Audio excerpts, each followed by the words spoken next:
Welcome to the extended cut of episode 1. We Losin Recipes, a mini-series and Spill University course highlighting Black chefs reshaping culture through cuisine.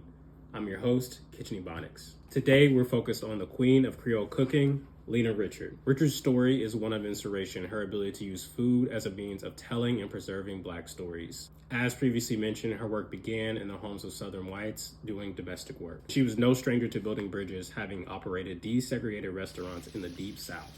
The family she worked for sponsored her attendance at the Fannie Farmer Cooking School in Boston, which planted the seed for her and her daughter to open their own cooking school about 20 years later in 1937. Miss Richard would go on to cook for dignitaries, military leaders, and common folks, going so far as to even launch a frozen meals business in 1946, unheard of at the time. In 1949, she opened her last restaurant, the Gumbo House, which employed most of her family and actually remained open after her death.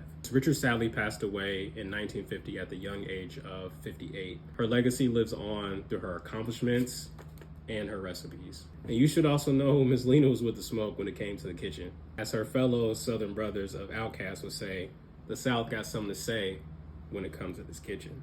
And I quote, "When it comes to cooking meats, stews, soups, and such dishes, we Southern cooks have Northern cooks beat by a mile." Do you agree? See you on the next episode.